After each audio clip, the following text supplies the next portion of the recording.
no offense to anyone carrying them. Yes, there are versions of those that are quite expensive.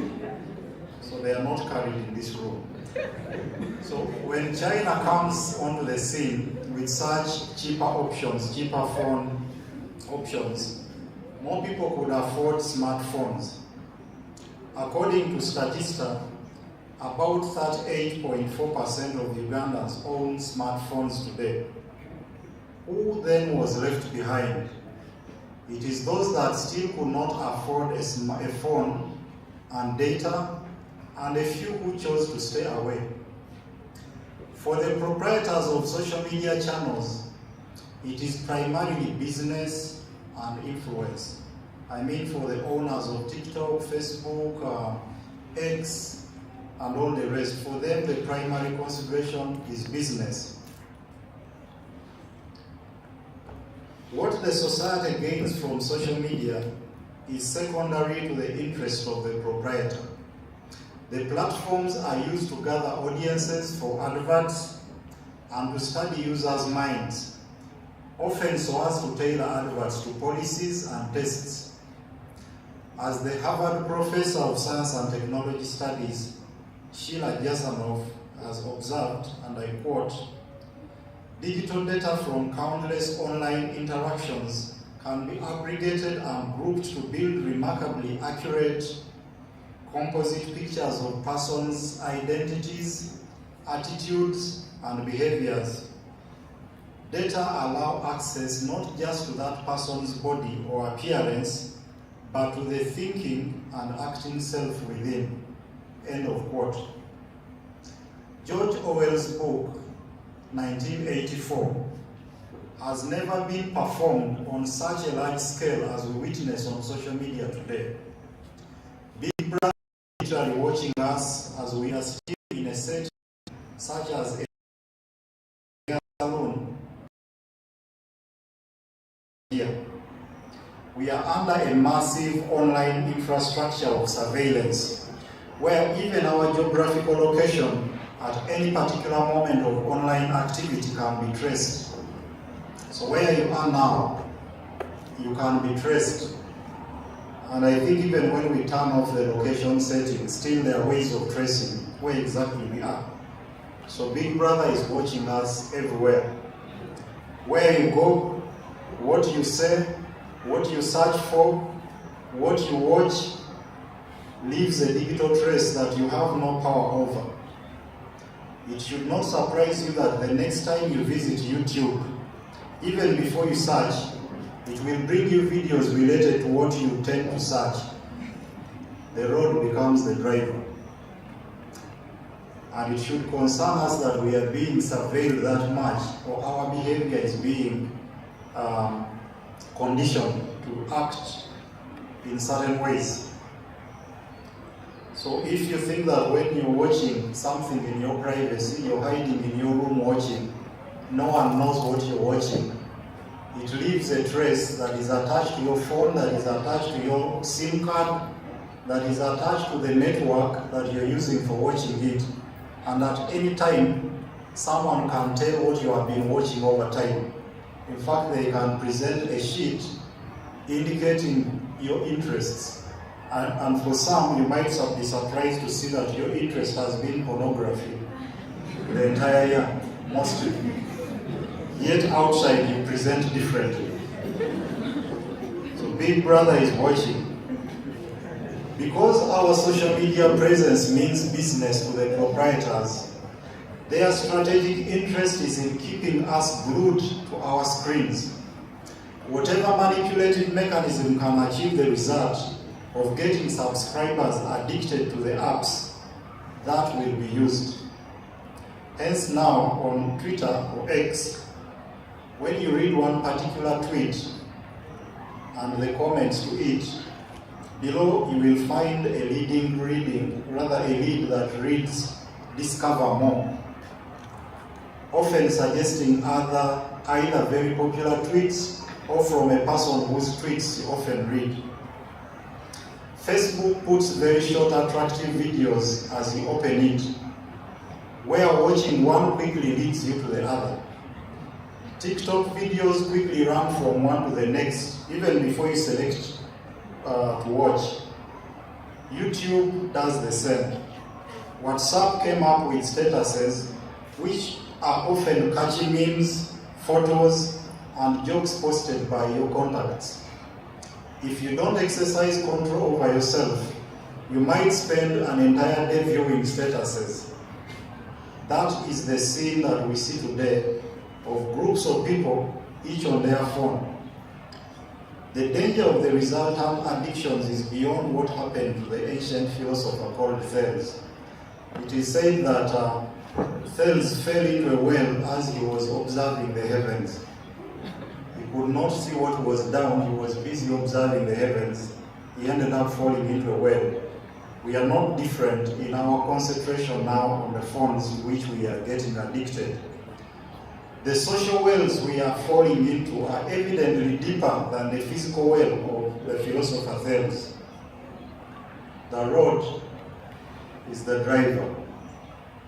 Which brings me to the question of how social media is transforming human relationships. We do not have to stretch our imagination to understand how social media is transforming human relationships, because the effects are part of our everyday experiences today. We notice that fewer people talk to each other in physical spaces. Even at a workshop like this, break time means time to check what is going on WhatsApp, on Twitter, on Facebook and TikTok. Because of an addictive fear of missing out, we feel that there must be something more interesting going on social media than the conversation we can have with a colleague or a student.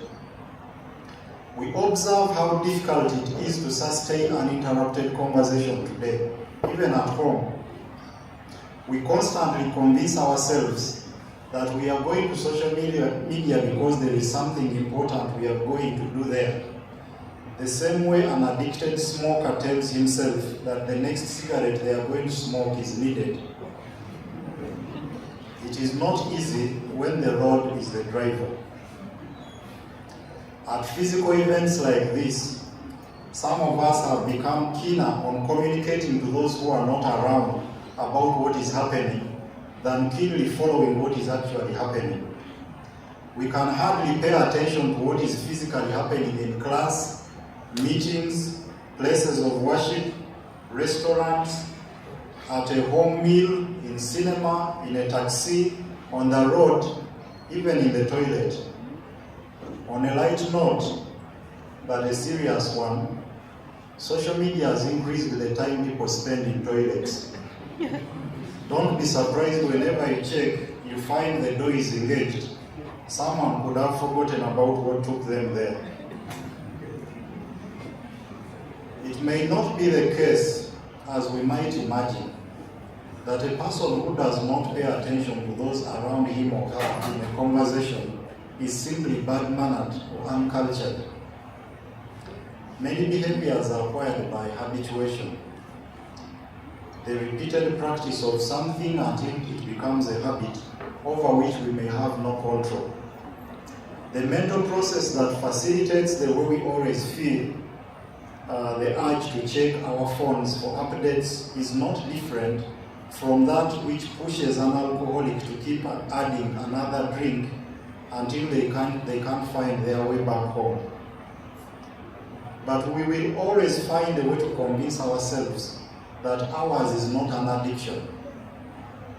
Studies on addiction show that any addiction depends on brain chemicals, especially the chemical called dopamine, as the responsible neurotransmitter.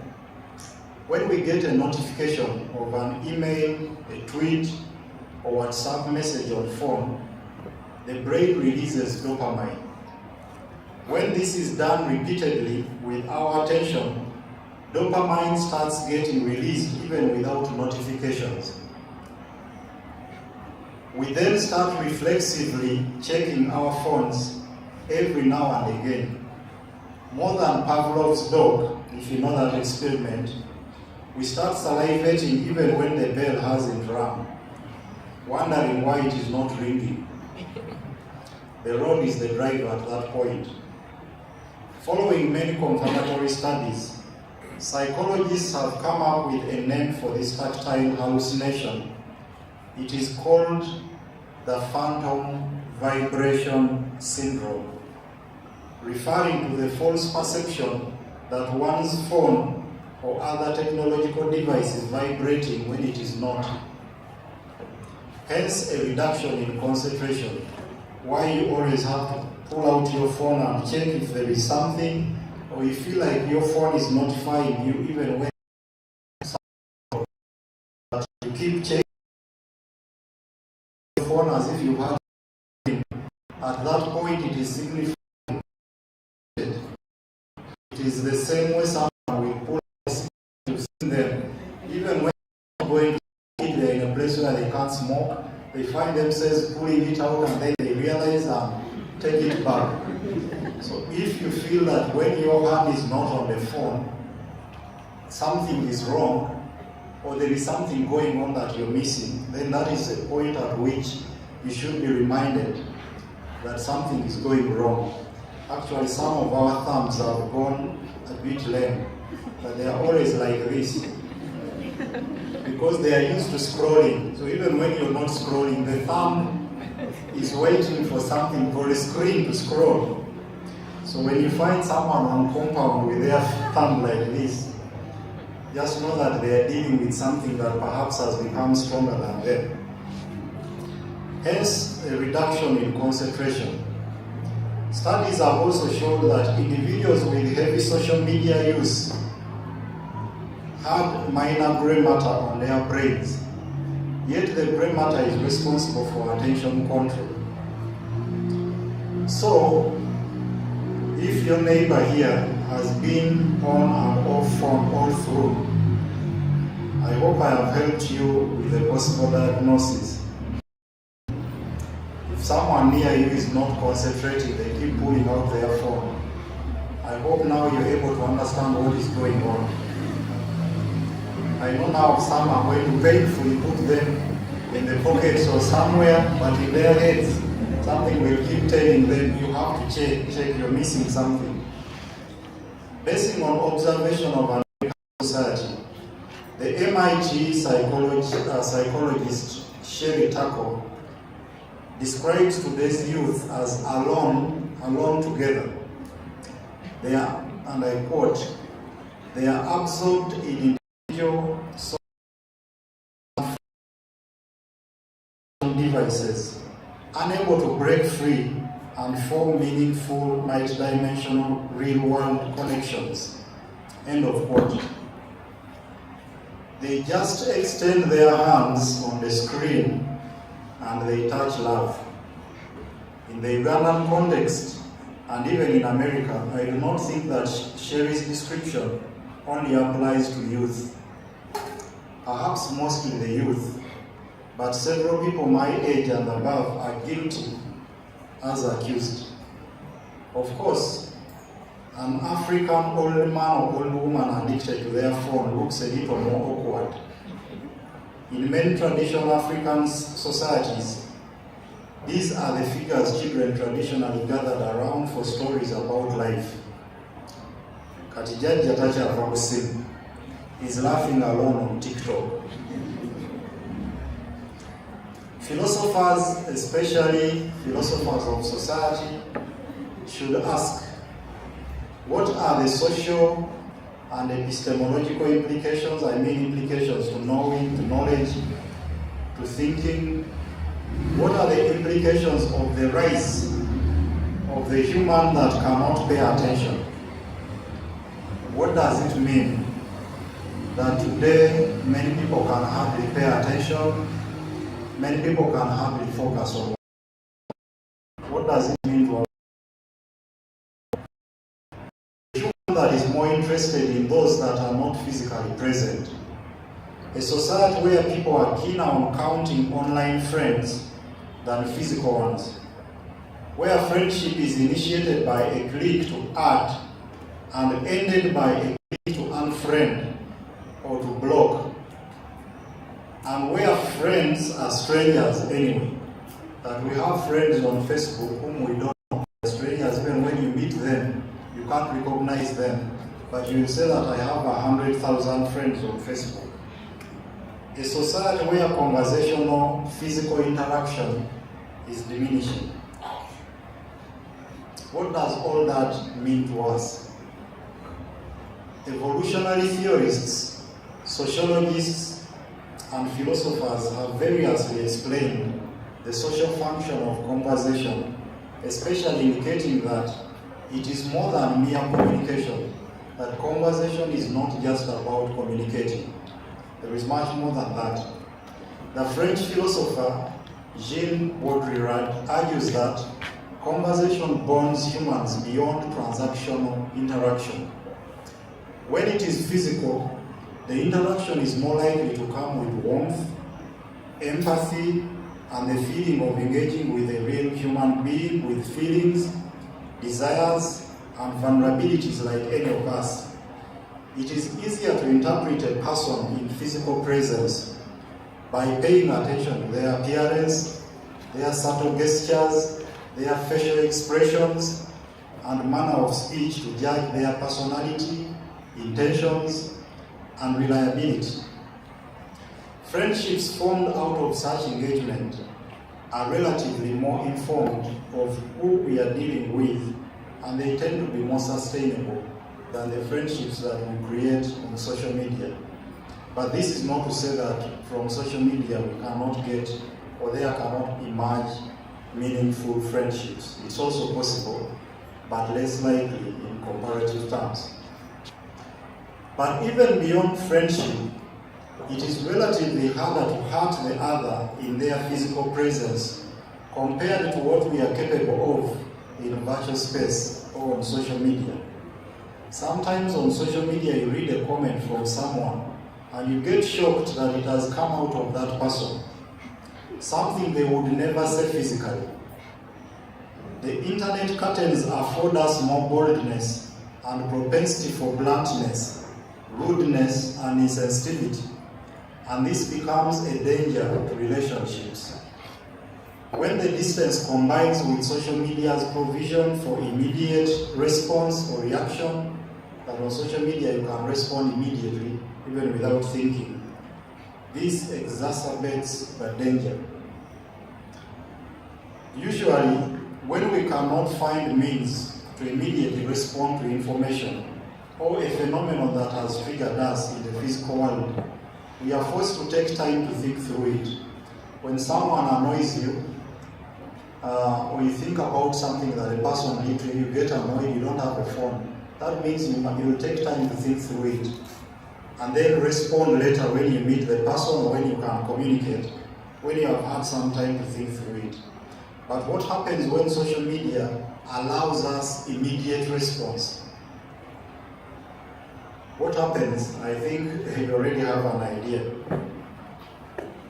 Maybe by the next day when you can meet the person who has annoyed you if you don't have a phone, you have calmed down and grown to think about the information differently. But with WhatsApp or X or Twitter, we are often likely to impulsively fire and then think afterwards. By the time you realize that you have overreacted, a relationship is already wounded. It is not uncommon for people to run to social media to shoot someone over suspicions that are not subjected to any scrutiny.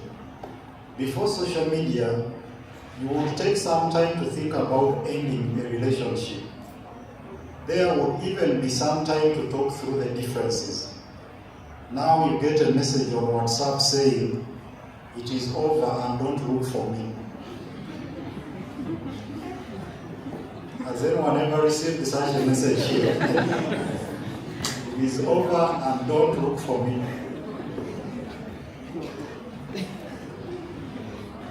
And even if you wanted to look for them, you're immediately blocked. So totally no access. Unlike in the physical world, where you can bargain, they move to the next room, you also go there to explain yourself. But here a person blocks you without giving you the right to respond. the right to explain yourself. As soon as one gets angry, they text. After all, there is even no time for thinking. In the same way, intimate relationships can now easily start out of excitement and the unreflective flattery that social media permits. Moreover, the conflicts that arise out of social media's permission for bluntness, rudeness, and impulsive immediate reaction are given a virtual immortality by the internet. You have heard of the saying that the internet does not forget. So what is posted there will stay for ages. Before, you could offend a person and they forget with time. But today, informational traces are lasting. They persist through time, sedimenting histories that are less amenable to personal control or erasure than the lives lived in the pre-digital era. Even if one chose to forgive, the object of offense remains hovering around the internet and often comes back to scratch the wound long after the offender has apologized.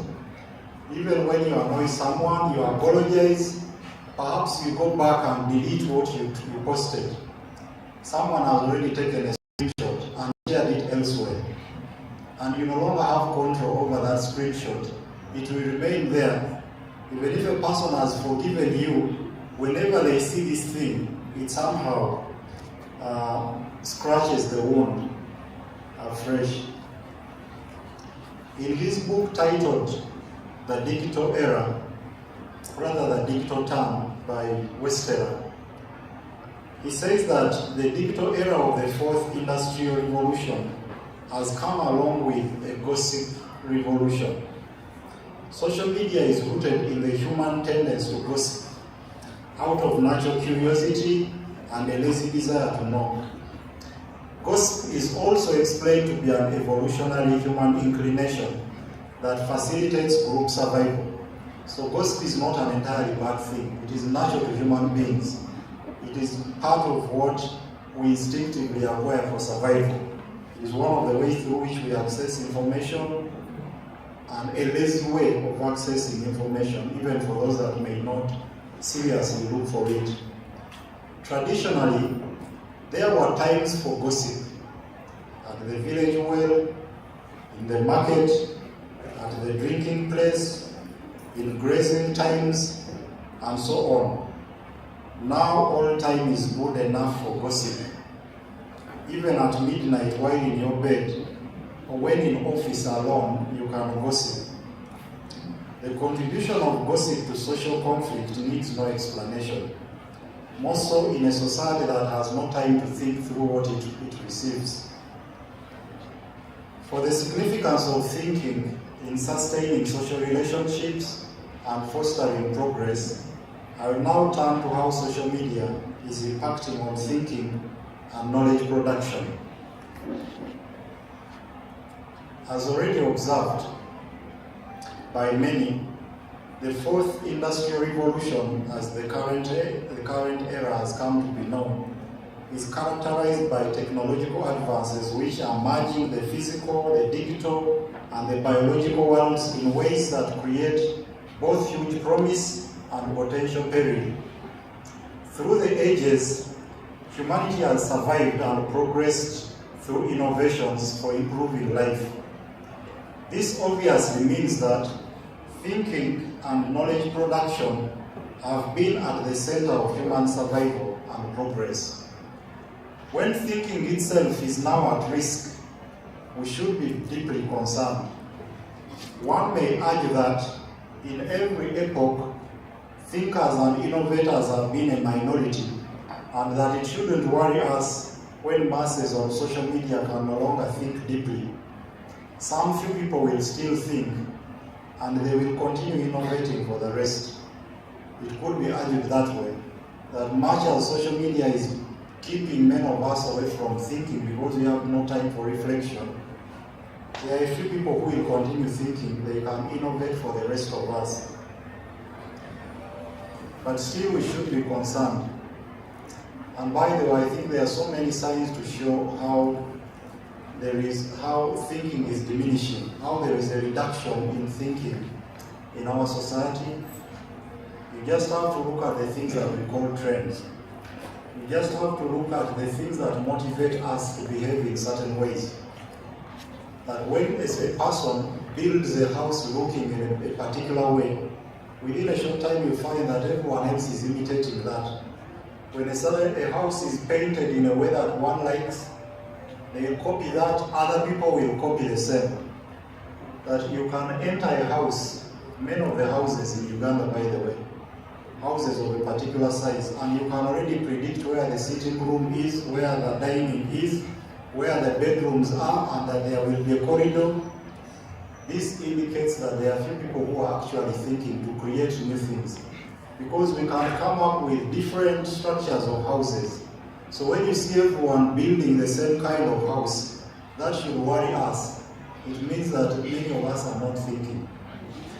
Or when you see it becoming a trend that when everyone is shaving their head clean, everyone else follows by shaving theirs clean without any particular reason, but the only reason is that it is the trend, then it means that those people are not really thinking.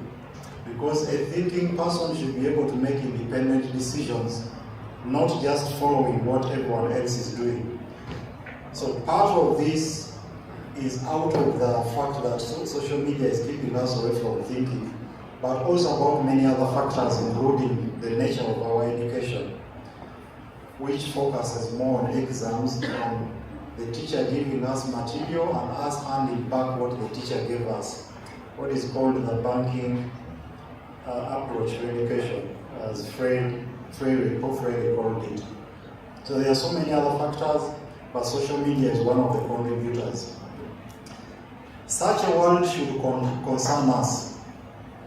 Gullible masses are susceptible to malignant manipulation, especially by politicians and business people, and they easily become a social burden when they fail in proper discernment.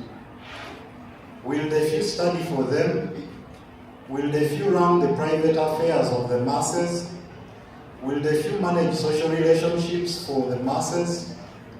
Since the few who drive innovations are mainly driven by profit maximization, should they be entrusted with thinking for the majority? But what dangers are caused by technology on thinking and knowledge? We have already talked about how social media is affecting concentration and attention, especially our attention span. The fact that fewer people can pay attention, even for just 5 minutes. Just 2 minutes, there is a distraction. 1 minute, one is already distracted. So if you're keeping just 1 minute on phone, another minute off, can you constructively understand something? Can you be able to listen to something for some time, reflect about it, or even to have some time away from anything else, just thinking? Concentration is very critical to thinking. Knowledge is generated in different ways. Some we acquire by direct observation of what is happening. Even in a noisy place, we can still observe and get to understand something. Some knowledge we acquire by talking to each other. But for most kinds of knowledge, we need time to reflect about both what we register through the senses, what we intuit, and what we know by mental processing. Everyone needs some time off in silence and without distractions, simply to think, to question, to analyze, to synthesize, to deconstruct. I was in the seminary for some time. I mentioned this wherever I go, that I was in the seminary for over 10 years before God refused my advances to priesthood. I actually tell people that God called me out. Another way of saying that I was told initially that I was not fit to be a priest. But I went back to another seminary until I got convinced myself that I couldn't be. But in the seminary, we had a period every day to talk, a period that was called Silentium Manuum, that is Latin. It means total silence. So every day we had a period for total silence. It was a time when you are not supposed to talk to anyone, not supposed to talk to the other, just reflect. It was usually for about 15 minutes or 20 minutes. If you are found talking to someone, that was of course taken to be breaking the rules of the seminary. We were simply supposed to reflect. It is only later that I appreciated this practice. By the time I came across Socrates saying that an unexamined life is not worth living, the seminary already taught us to constantly examine our lives through moments of quiet meditation. A person who never takes any time off for meditation, we should always be suspicious of them when they are talking. Where do they get what they are always talking about? If they never take time off to reflect, they never take time off to read, but they are always talking. What are they talking about? If you have no time for meditation, no time for reading, I would say you even have no right to talk. Today, with the social media,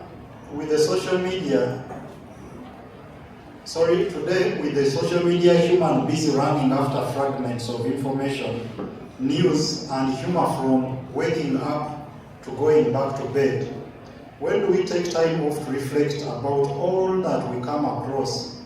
When do we get time to reflect about life? With each of us split into what Gegan refers to as a multiplicity of self-investments, being invested in so many things, dividing yourself into so many investments on social media, and no room left for thinking, the road is the driver. Can we critically think without capacity to concentrate? To process ideas systematically from one analytical point to another? Can we sit down, like Karl Marx would sit at a corner in the British Museum, to simply think and produce knowledge?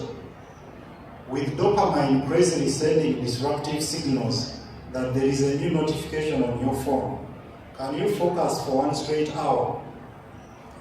For René Descartes, the French philosopher René Descartes, the first thing that he discovered as self-evident is what he put in the expression, I think, therefore I am. That the proof for his existence was the fact that he was thinking. For this era, the proof for our existence is something like this. I'm on my phone, therefore I am. I'm on my phone, therefore I exist. Westerner notes that on social media, facts and opinions, fiction and ideology are easily mixed, sometimes producing a web of nonsense.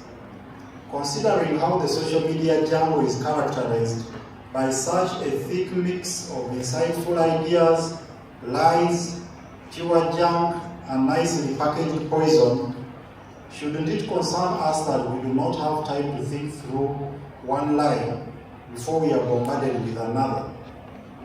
Lies have for long been part of the human condition. Our propensity as humans to tell lies is not new. But when we acquire technologies to facilitate faster production and circulation of lies, the concern grows bigger. When manipulative lies acquire the capacity to travel faster than lightning, while brains slow down, the consequences can be dire. Some analysts have observed that social media has self-cleaning capacities, whereby untruths are quickly dialectically checked by counter-revelations. Someone sends you something wrong, something false, then you get another that helps you to verify. That is what some people have argued, that social media checks itself. Granted, but on many an occasion, The cleaning has come in late, after damage.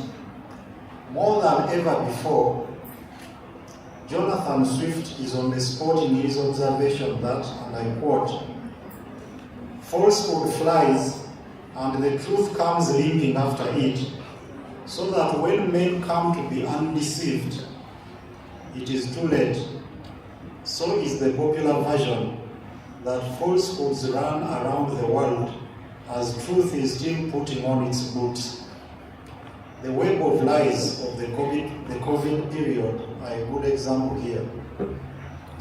For many years, the challenge with documented knowledge was where to find it. But in our era, or in the era of people older than me, the challenge was where to find information, especially information that is written, where to find books, where to find libraries. I wonder what it was like for those who did their bachelors in the 1960s to find information for their coursework. But when one found it, I imagine that much of what succeeded to get the opportunity of being published went through rigorous gatekeeping for some degree of quality, that it would be checked, and by the time it's published, to some degree it was worth reading. In today's infodemic, as I call it, an epidemic of information, the challenge has been reversed to that of digging through heaps of information to find what to believe. That every day we are bombarded with loads and loads of information on each of these social media apps. And the challenge is having the ability to sieve that information, to look for what is worth knowing, what is worth believing, what is worth following. As Westerer observes, with all the answers within reach, it is tempting to switch off thinking. Why labor to think through a problem when I can simply ask Google? All these days when you can easily ask AI, when you can ask ChatGPT, why should you think? So some of us have totally given up on thinking. The internet is thinking for us. That is partly how we have produced humans with neither an idea of their own, nor any systematic comprehension of what they consume from others.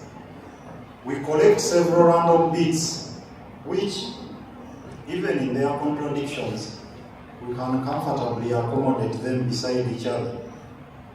It is an era of epistemically excitable people, people who are very easy to excite with bits of knowledge, people who are mostly eager to forward whatever tickles them on face value.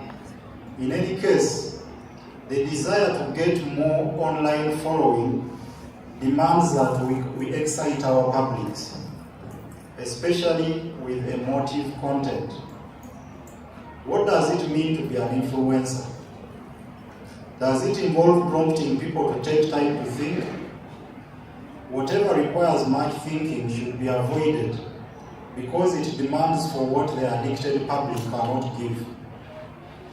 It's partly why you hardly find academics among those regarded as influencers.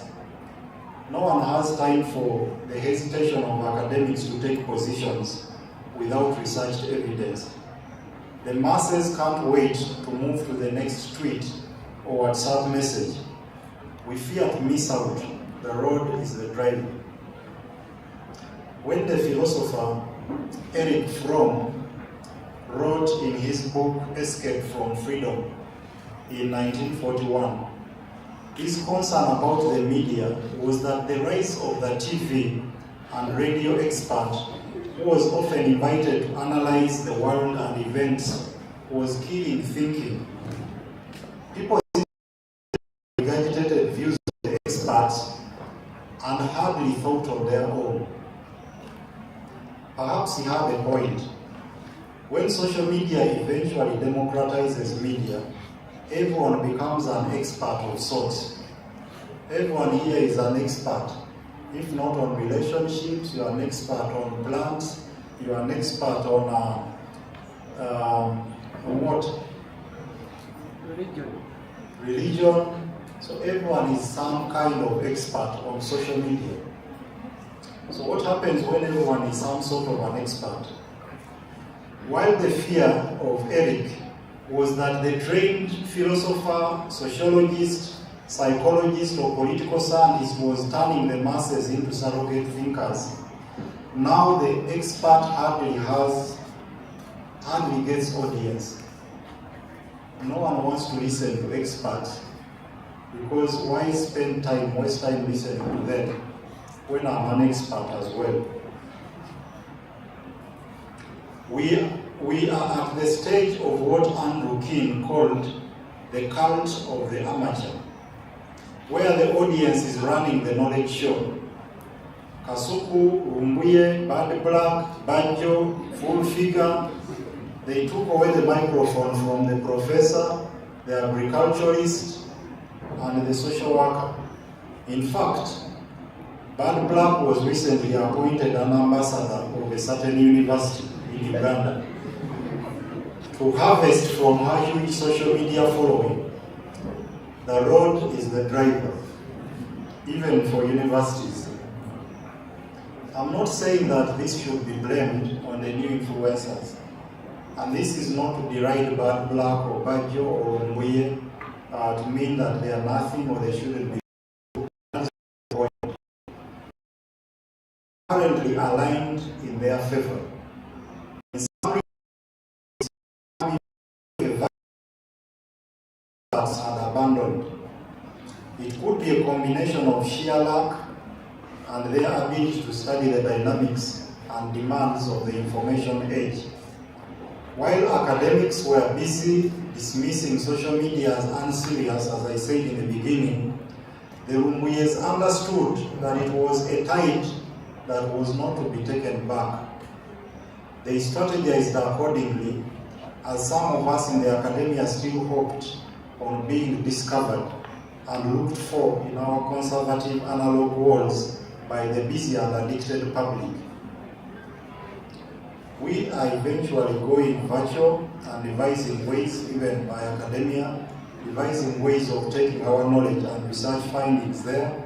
Maybe as students you're also trying to do that. When you get some knowledge here, you take it out through social media, but of course by innovating what people can listen to. As one of the professors, my colleague at McKinley University often says, we are putting ourselves on the agenda. He often says that if you don't put yourself on the agenda, no one will put you there. So even academics or institutions of higher learning, we are learning to put ourselves on the agenda, especially as we realize that there is one of our disciplines. Many do not even care a what if we are deleted from the list of things to be studied. It is no longer about how important a discipline such as business studies, Islamic studies, religious studies, sociology. It's not important whether what such a discipline is. It is about our capacity to demonstrate to our busy publics in very simple terms about what we can do that they care about, or even why they should care at all. We no longer have to take it for granted that everyone will appreciate the value of critical thinking in an era where thinking means scheming, shrewdness, wit, opportunism, and capacity to attract attention. As we decry the assault that social media has waged against thinking and knowledge production, we should also reflect on how to strategically position our ideals as feasible alternatives, including how we can utilize social media itself as a space for counter-organization, grounding on evolutionary theory. As I conclude, grounding on evolutionary theory, the late notorious American rapper Tupac Shakur told us, you either evolve or you disappear. I don't know whether any of you knows Tupac Shakur. Yeah? Then it means some of you belong to another generation. Or maybe somehow Tupac Shakur has survived even for this generation. So, should the road become our driver too? Well, we need to first understand how the road became the driver. We need to first understand how the road came to be our driver. Then we can meaningfully find ways of claiming the steering wheel. Because we realize that as of now, the steering wheel is in the hands of the road, not us. We could hope in the idea of Hegel, the dialectic, that every civilization contains within itself seeds of its own destruction, and that even social media contains within it seeds for its own destruction. Maybe it will destroy itself. It is through such. I'm not a doomsday prophet. Media is evidently on a course towards its own destruction, for it is inevitably bound to create some sort of an intolerable state of nature where life, as Thomas Hobbes called it, where life is short, nasty, solitary, brutish, and poor. Part of that state of nature is already here with us. My hope is in the fact that our instinct towards self-preservation might not allow us to watch ourselves hitting the iceberg. We might not watch ourselves getting extinct. We might not want to watch ourselves with society becoming meaningless. We might not want to watch ourselves with friendship becoming meaningless without us retaining the capacity to converse and relate to each other. The self-destructive direction will destroy many of us, but it will inevitably produce a new human who will have learned to be different. I thank you.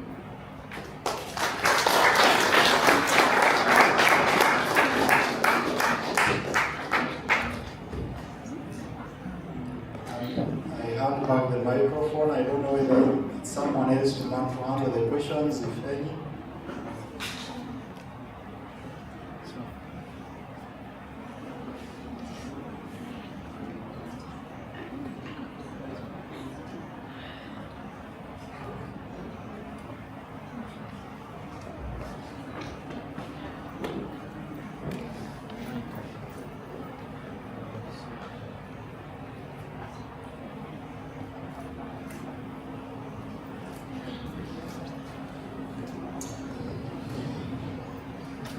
Thank you very much, Doctor. Some of us at the moment call him Professor Ssentongo, for that deliberation or for that communication. Hope everyone has got something, however little it is, out of his speech or communication. So let's have a few questions, then he can answer them.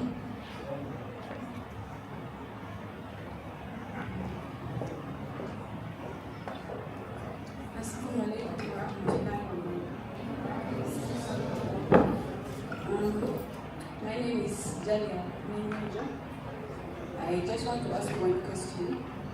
Like, how have you managed to comprehend all what you're doing in this contemporary world? Thank you.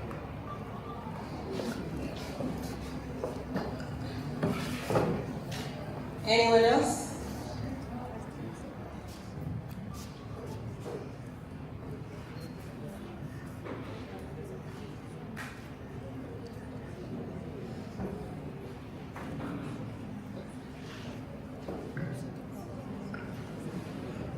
Thank you very much, Doctor.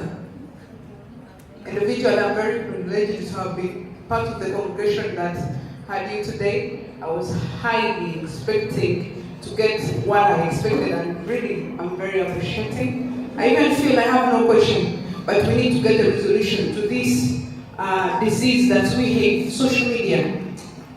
You said the drive by the road has already driven us so far and we could not easily claim the wheel. I'm inquiring. Education became one of the revolutions that we had. Education became as something that can easily help us from the small and the little degree analogs we had stayed in. Unfortunately, social media has even proved that education can do nothing to ourselves as far as the road has driven us. If education cannot be the only thing that can help us retrieve the will to the journey that we are attaining, what else? Because religion itself, when you look at these platforms, people have not accredited religion to something that would have streamlined us to a better journey. But education was something that really carried us to like milestones that we couldn't expect. But it is now degraded. It's not something that we can celebrate about.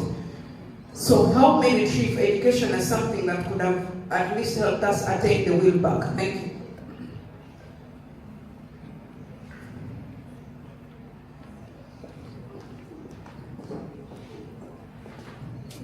Thank you so much. We are honored to have you today, Dr. Spire. For me, my question is about how do we navigate the accessibility and credibility of this information we see online, we read online, because social media has become so part of us that you said in your speech that if someone is not on social media, they feel like they are left behind. True, they be left behind. So how do we navigate this complex question of social media? Thank you so much. Thank you so much, Dr. Spire. For me, as I listened in, you sounded truly like a medical doctor. And the way I sat, I was diagnosed with a disease of a troubled attention span. Now, doctor, with this human instinct to preservation that you mentioned, I want to ask, as a consumer of social media yourself, I probably follow your links. Do you suffer from this? And if you do, what are some of your personal habits that you engage in to beat this disease? Thank you. Thank you very much. Lastly, let's have this. Assalamu alaikum wa rahmatullahi wa barakatuh. Doctor, we are so grateful to have you here. My question is, can this very social media and academia help us to claim back our will from the road? Sorry, I missed that. Can this very social media and the academia help us to claim back our will?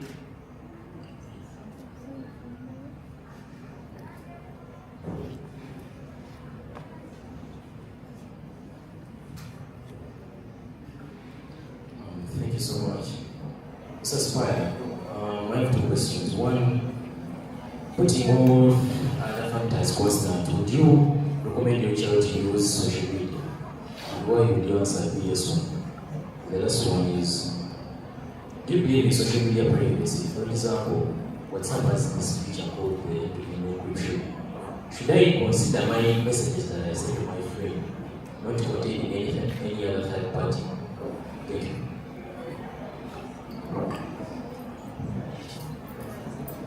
I think that was the last question. For the interest of time,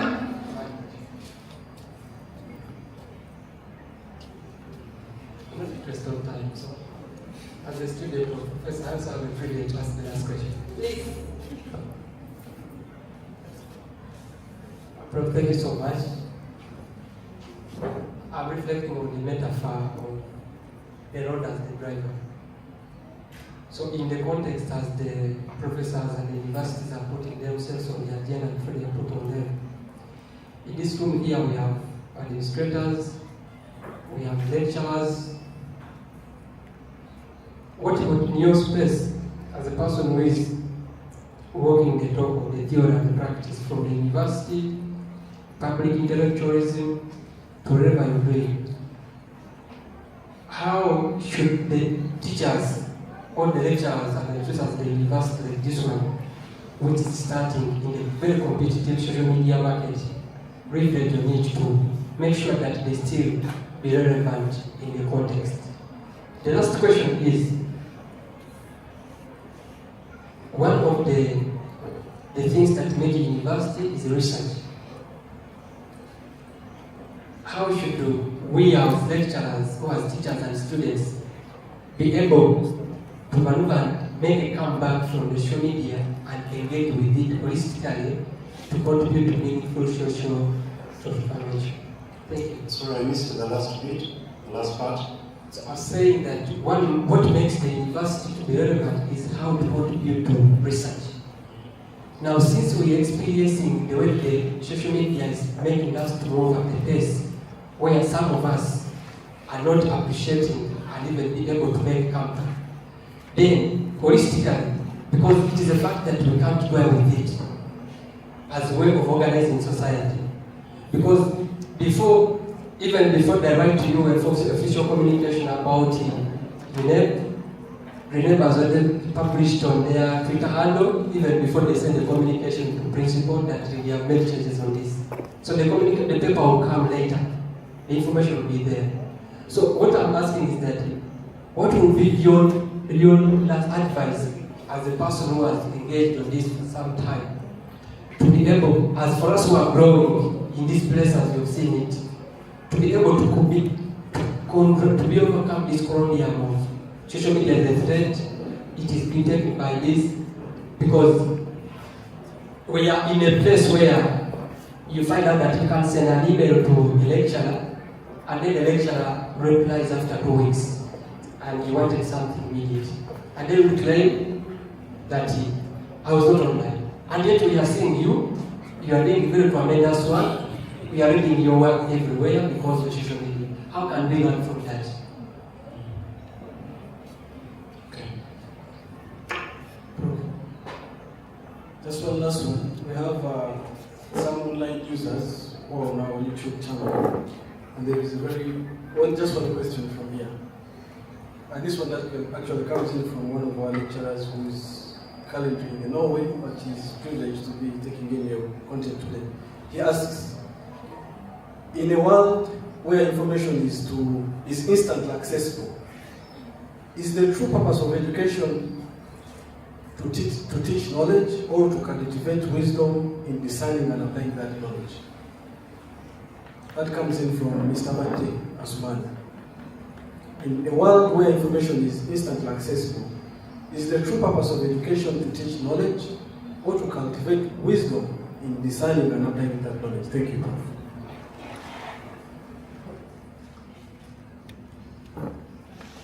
I think Prof can take over. Yeah, thanks for those very interesting questions.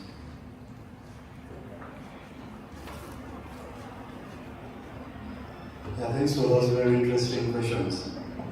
Yeah, but there is also some other observation that I've made as you are asking questions, which is unusual. The fact that almost 90 or 95% of you are not on phones. Is it because I've been talking about it and you're conscious? In research, there is what we call a Hawthorne effect. Hawthorne effect means where people change behavior because they know they are being watched. So you go to study a community, but the community expected you to go there as a researcher, and they are ready for you. And they only show you behavior that they want you to see. Or what would happen when teachers would come for school inspection, and the teacher who is going to be inspected knew ahead of time that an inspector is coming, so they would notify us, the students, and even train us or coach us on how to behave on that day. So if I call you any name, just respond, even if it's not your name. So if you're asking a question and I say, yes, Amina, what do you think? Don't say, I'm not Amina, just continue and go ahead and ask, because the teacher knew they were being observed and they were acting along. So I don't know whether it's because we have been discussing this subject or you're often like this. Yeah, but if you're often like this, that is quite commendable. It's not easy these days to get an audience that can focus that much. Even if focus means just looking at you. It's very hard to let people who will look at you even for 5 minutes. They look at you for 2 minutes, the next minute they are back to their phone. Now coming to the questions, they're very interesting questions. I'll try to be fast. How am I able to comprehend all that I do? The question from Jalia. I'm not quite sure I understood you quite well. Whether this means how am I able to select knowledge? How am I able to pick from the multitude of things that I come across? And if that's what you meant, then it's related to a couple of other questions that were asked. Yes, it's about discernment and taking time to think through things. But I'm not saying that I'm not a victim to the things that I'm talking about, because quite often I also catch myself being gullible. Following statement, I also share it, only to go back to think and try to verify and realize that actually it's not true. So it is a struggle for each of us, for all of us. For as long as you're out there on social media, there are things that will present as truth, that if you're not too keen and patient, it will be very difficult for you even to get a light sense to tell you that this is not true. So it would be basically about taking time to think, but which time often we don't give ourselves, or we don't have. Yesterday I came across a picture. There is this lady who is vying, contesting for a seat. Is it in Kisoro? The new lady. Yeah, the pretty lady. What's her name? Sultan. Yes, there have been comments about her, but mostly about her looks, her appearance. So last night, I come across a picture of that lady with Bobby wine, with Chagulani. The lady is holding a glass of wine, Chagulani is seated as if the lady is posing with Chagulani. And the caption was, what do you think the caption was? Huh? Huh? What do you think it was? Something like, busted. Like, we have revealed what this is about. We have known that these people have a relationship. And I immediately, of course, without so much attention, you would think that the picture was real. Then I just scanned below. There was someone else, a journalist, who put another picture and said misinformation. And put the original picture of Chagulani seated in that position in a setting that was totally different. And then later I saw the image of that lady holding a glass in a totally different context. But this person had combined them and it looked like they were together in a certain private place. Now what normally happens, many of us, you don't have the time to think, because you have to look for more information, more exciting things. So you share and move on. Or you forward to a friend, have you seen this? Have you seen so and so? They have been busted. Then you go on to read another meme, another joke. So it takes a lot of effort, it takes a lot of consciousness, I would call it, but which only comes with training yourself. Deliberately training yourself to do it. I'll talk more about it in response to one other question here related. But before that, if education can't help us claim the will, what will? The question is about the nature of education. I already mentioned that some of our education is already problematic. This education that is training us to pass exams, which has been for so long the tradition in Uganda, that people go through school, you can ask them what they learned, and they clearly have a mastery in terms of grammar of what they were taught in school, but they can't think through it. If that's the education we are talking about, then the road will continue driving us. And I relate this to the last question that was asked from YouTube. Education should no longer be about delivering information, much of which information is available out there. In some of the classes now, depending on how serious the students are, all you do is to give them the course outline. You just come in class, introduce a topic, and they go and look for their own information. They go and search out, and then come back and you discuss. But we know that what happens these days, even when you try that, they will go and ask AI. They'll go and type the coursework question if it's coursework. They type it in ChatGPT, and that's all you get as coursework. So we are challenged on our side as educators to think a lot, to be able to innovate how we can adjust to this kind of setting. Education generally should be about changing the mind, not really feeding the mind. If it is feeding the mind, people can feel their minds. But changing the mind to be critical, changing the mind to be imaginative, the mind to be innovative, I think that is the most important education. You realize that some of the things we are trained for today, the world is changing so fast. Even before you get your degree, your knowledge is already outdated. What you learned in business administration has already been overtaken. What you learned in IT is now irrelevant. Some of us who took some basic courses on computer, if I look back at the things that I studied, I even laugh at myself. Because it is totally irrelevant. I learned how to use a floppy disk, course which I managed to use at the time, but now that knowledge is useless. So what then should we learn? Education should mostly open our minds to be able to look for knowledge on our own, to be able to think through situations even when they are different. That's why we see that people from settings where they are equipped with such skills, they can fit anywhere. They simply go somewhere, they quickly learn about that society, they learn about how things run. I don't know whether you realize that foreigners come here when we are crying that there are no jobs. Within a short time they have found opportunities and they are prospering. When Ugandans are saying that there are no jobs, we have looked elsewhere, we have tried things, they are not working, a foreigner comes here almost having nothing. Within a short time they have too much, they have seen the opportunities. Sometimes it's because they are coming from a context where they have more challenges and therefore they are being pushed to think.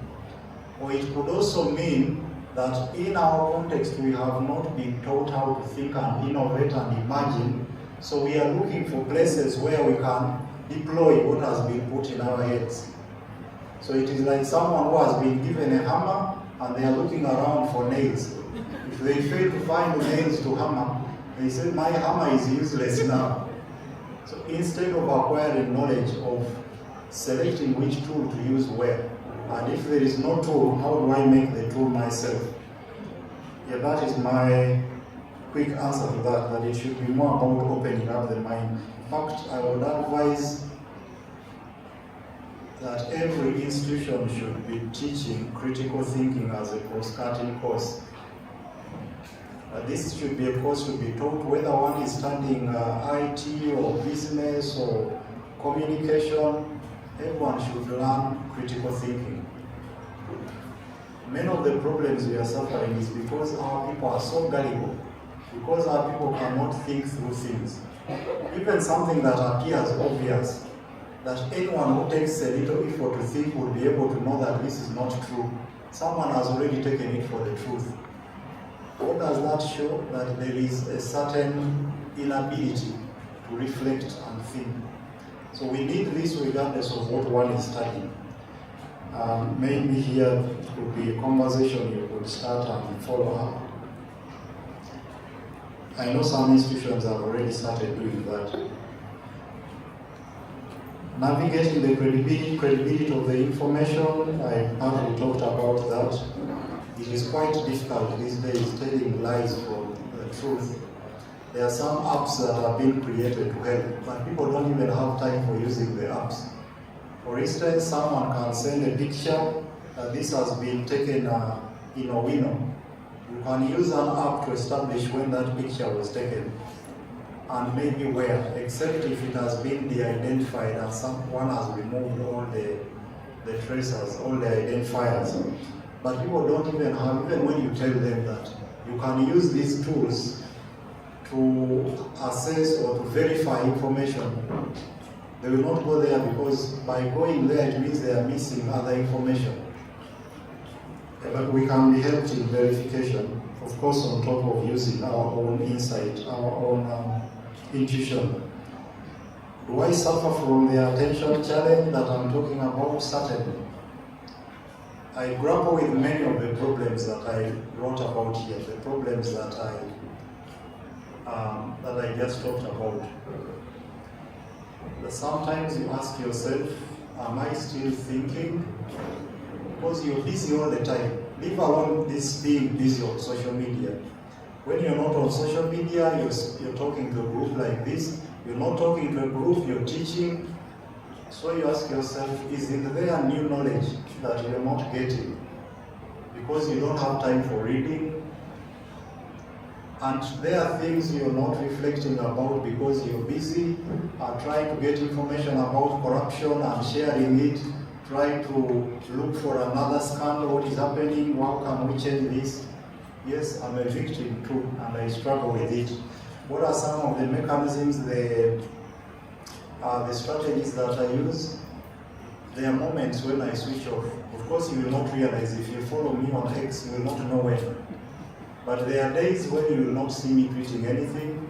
There are times when you will see me very active in the evening, but all through the day you will not see me tweet anything. Actually, quite often I tweet things and leave. I don't read most of the comments. Because if I was to read the comments, I would spend the entire day there. So I'll go to Facebook, my Spire Cartoons page. I post a cartoon, immediately leave. Then I can go back after some days, read a few comments, usually the first.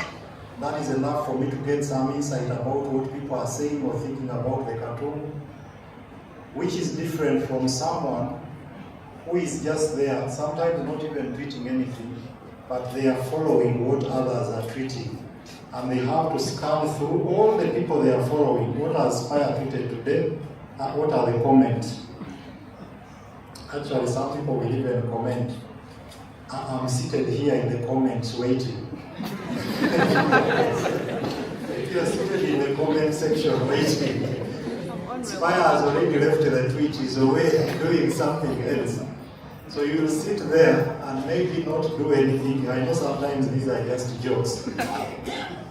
Yeah, but we are disrupted by the constant attention to what is happening, the endless flow of information. You just have to train yourself on when to get off. Some of us, even at home, as I said, we can no longer talk to our parents or our siblings. You're busy with Spire online.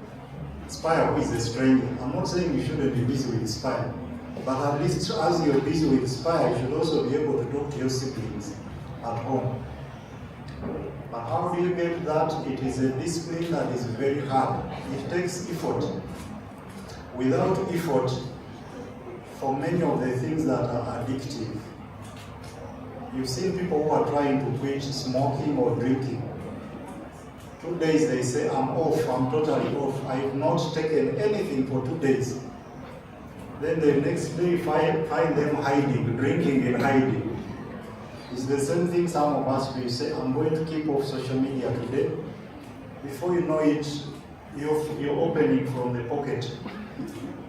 So that other people you told you're off are not seeing, but you're not cheating them, you're cheating yourself. So it is a hard discipline which takes trying, failing, but you keep trying. Maybe the last two.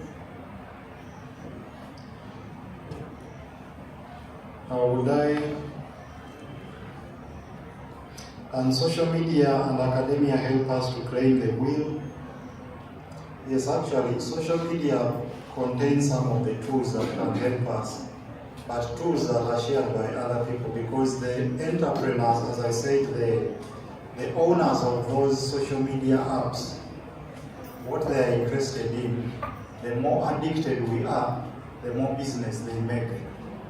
The more people on X, the more Elon Musk makes money. The more people on YouTube, the more the owner of YouTube makes money.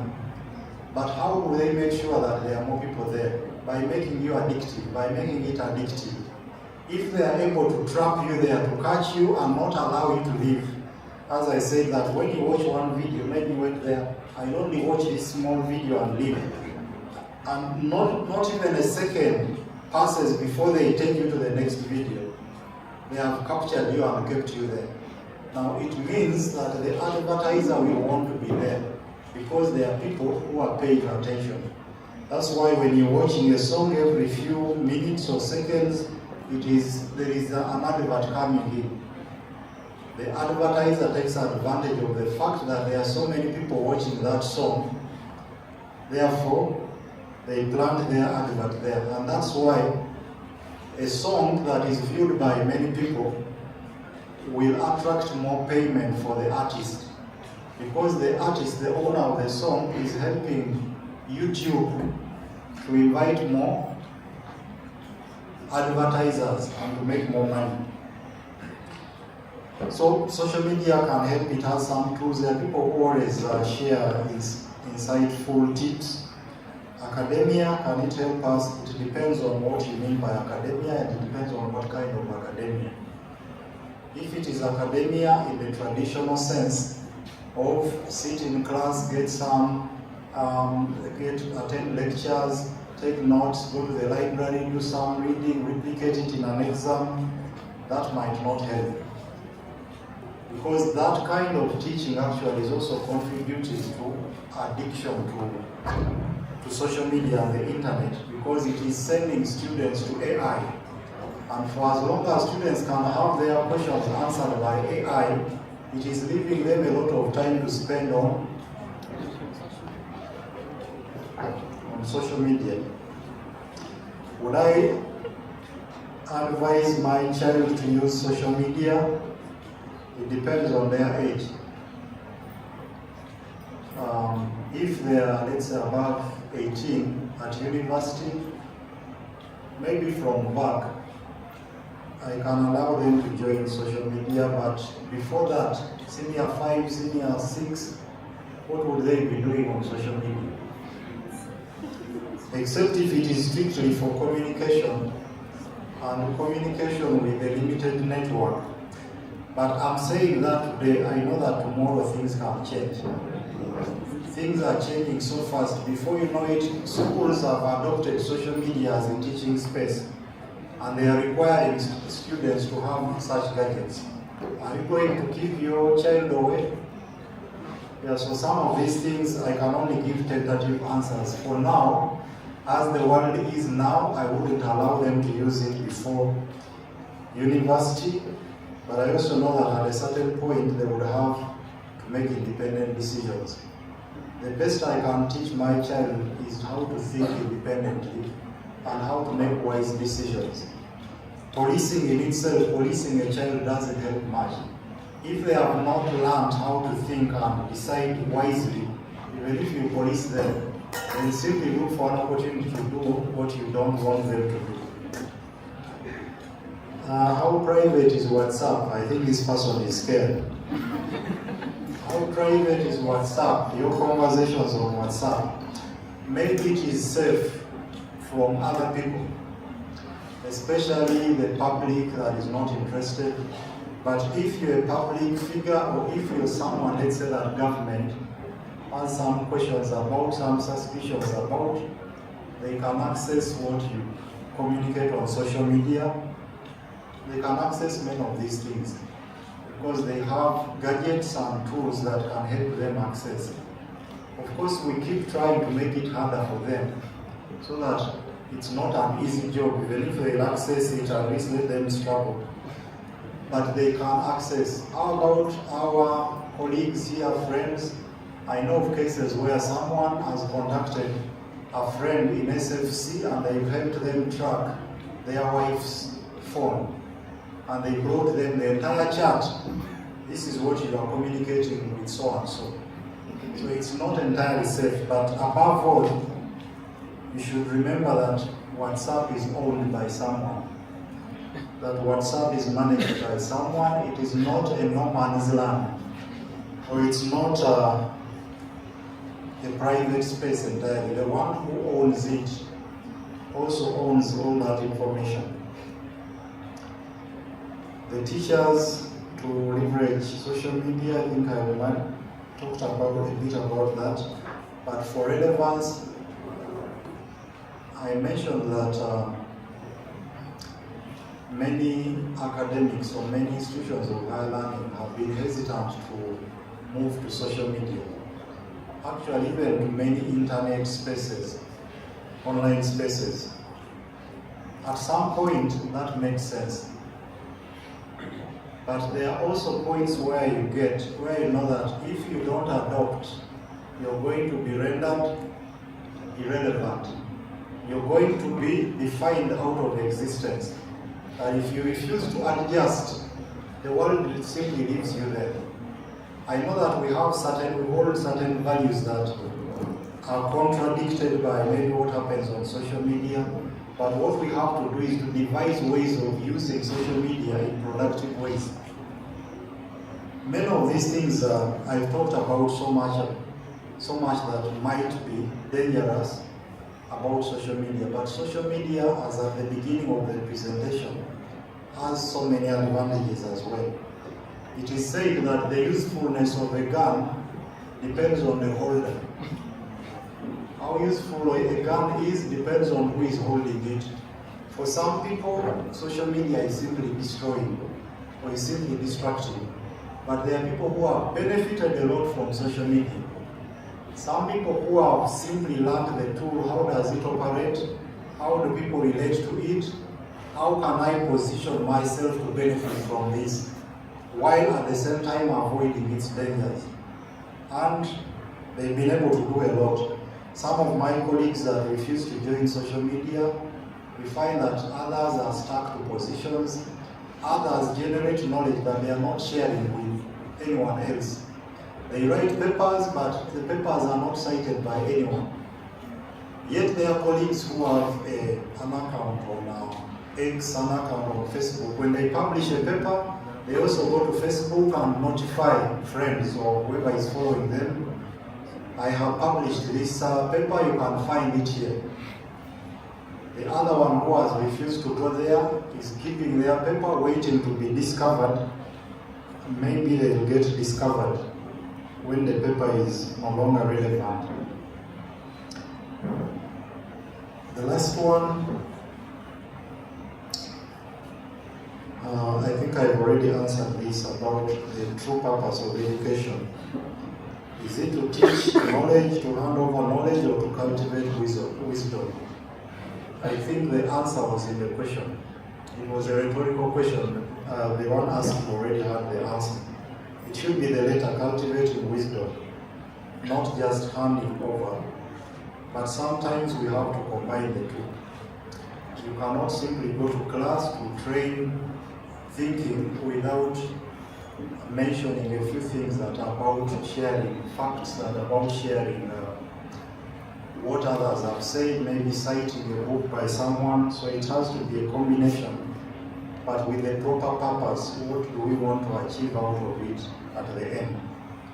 I hope I have answered you. Thank you.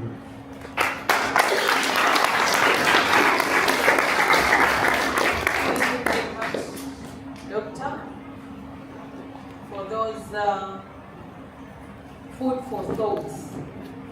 What I've got out of this, combining all the information in that lecture,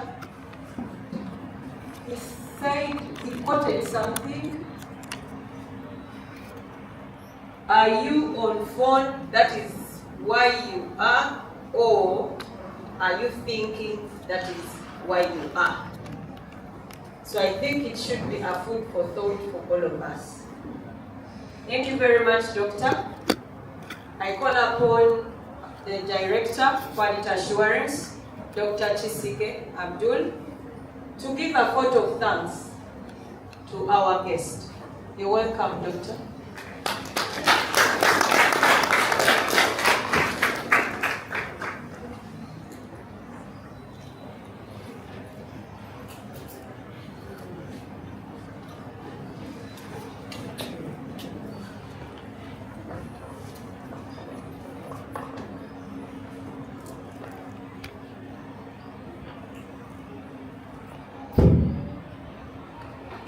Assalamu alaikum wa rahmatullahi wa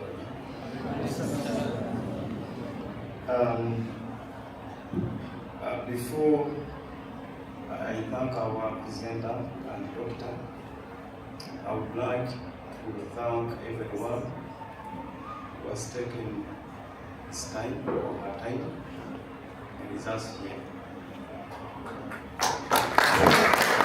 Actually, it would look so bad for us to be here when we have invited such an important person when the quorum is not enough. Now, on behalf of the management, Prof, we are really grateful. We are really grateful for your presentation. Actually, I think when you started giving your speech, I don't know whether you were informed about what transpired in the meeting when we invited you. I personally, I'm one of those ones who are against, let me say, his coming. Not because he's a bad person, not because he's not an uninformed professor, but the trend of events, Prof, that has been surrounding you. We thought really, as a younger institution, we thought we were putting ourselves in mistakes. But later on, we were informed by your former student by sharing a lot of presentation from elsewhere. Because I myself, I have known Professor, I think for the last, I would say 5 years.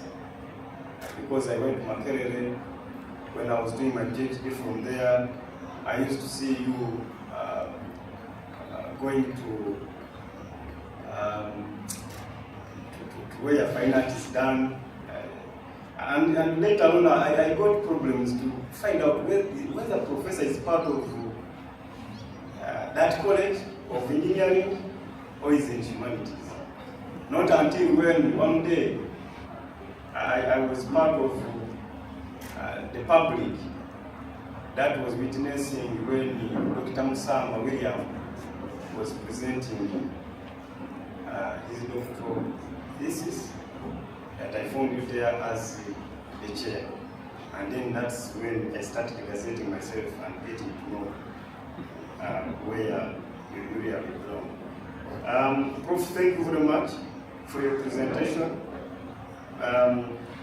Like I said, when a thing was read to us, when the road is the driver.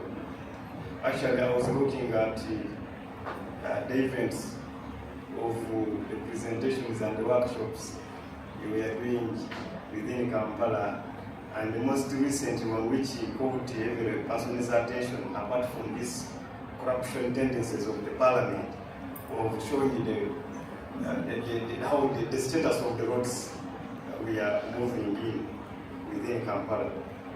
Prof has talked about the challenges, how we can overcome the challenges of social media. Yes, Prof, I am an administrator and I am an academic staff, not only here but elsewhere. But of course, I think this is the science which would have been presented before even the staff, but it's unfortunate that the staff we have here are few.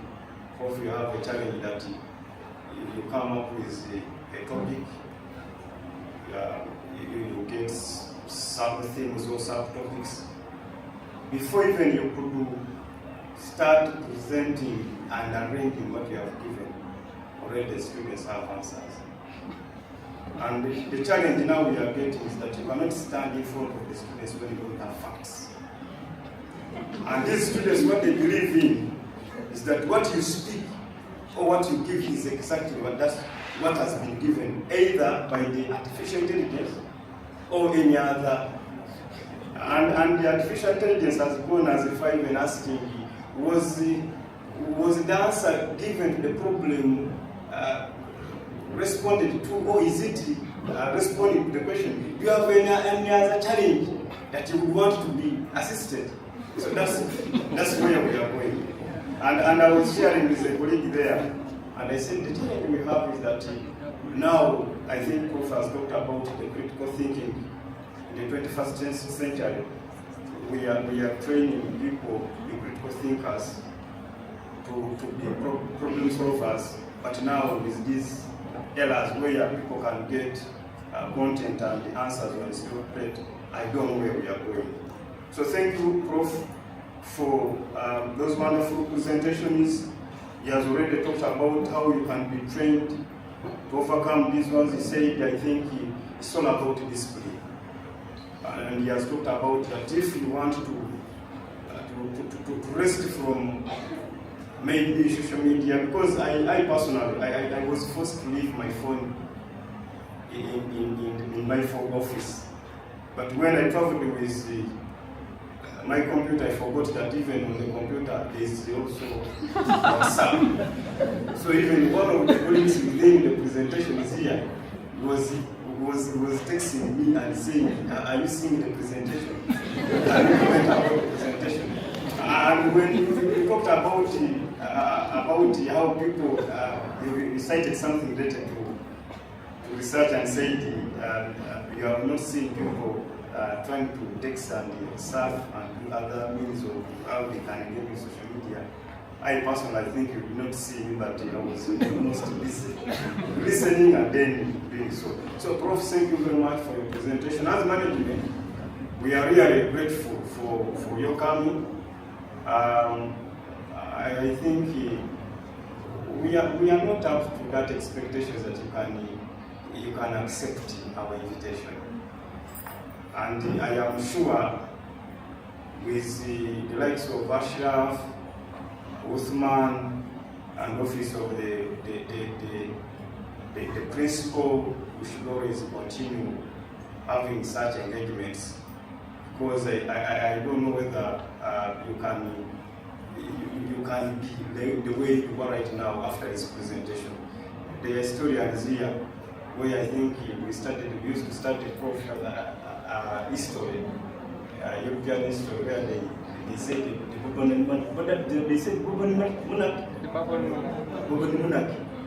they learned nothing and forgot nothing. I don't know whether we can come here and we learn nothing. Actually, we are not the same way as you have come. So we are grateful, Prof, and we are praying that if another invite arises, please, we say always accept our invitations. We are a young, growing institution that was established in 2011 with one program, and 2012 we added on another program that is diploma in education. The other was diploma in business. We went with those ones up to recently that I think at around 2019, 2018, we had also a diploma in ICT, and Prof. Right line we have recently, in the previous last year I think, we were awarded to be other degree awarding students. Now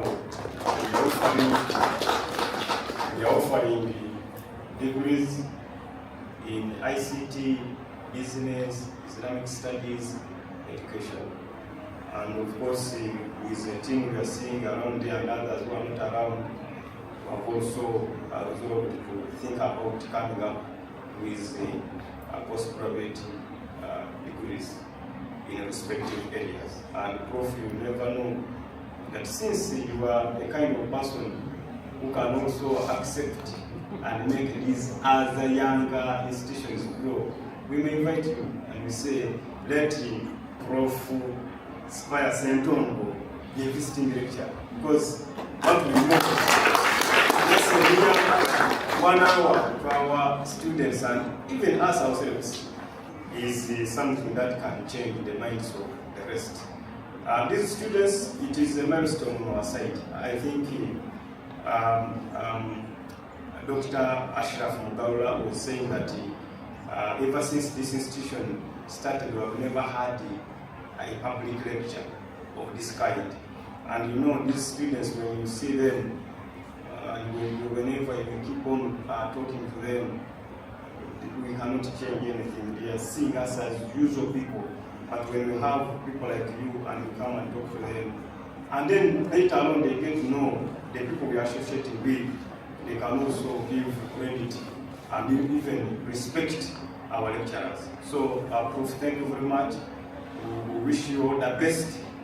And I think the management and the team that has arranged this, we are grateful for putting effort. I never knew that this would happen as part of the management. Not a mere management, but I sit near to the principal. So whatever I'm saying here, these are words that might have been spoken of by principal. And principal was engaged in a serious meeting at the embassy, was going to meet the ambassador of the Republic of Iran, and he said, please engage and handle issues as they are supposed to be and make our visitor be happy. And Prof, I don't know whether after here we are going for a cocktail. I think that is it.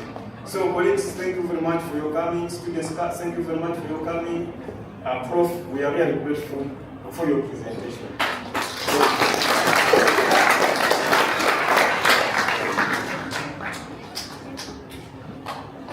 Thank you very much, Doctor.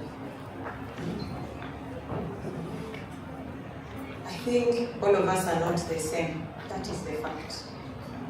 I take this opportunity to thank Al-Mustafa top management, the administrators, the guild cabinet, the lecturers, the entire students community.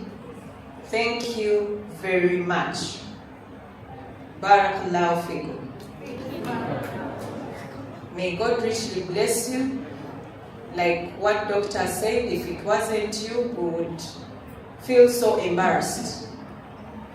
Thank you, Dr. Ashraf, and your office, where I'm part, that is research and innovation, for really organizing this lecture. We are very grateful. So this marks the end of our lecture, our program, the first one. After this, we are going out for a group photo. Then after that group photo, we shall come back for the cultural gala closure or awarding ceremony. Then the Ssentongo group has something special for Doctor, and I think they will walk him down to present it to him. Thank you very much. Assalamu alaikum wa rahmatullahi ta'ala wa barakatuh.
Kila mtu kaambie sogea nyuma.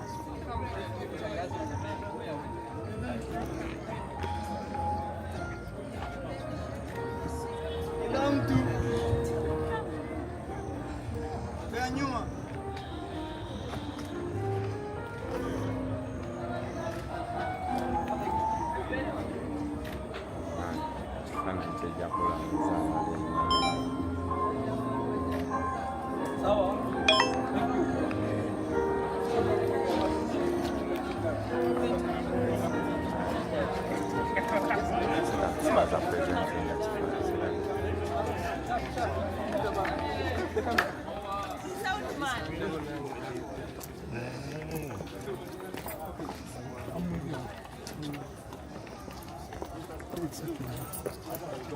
Ndaje ndingala. Sema kwa. Njikaka.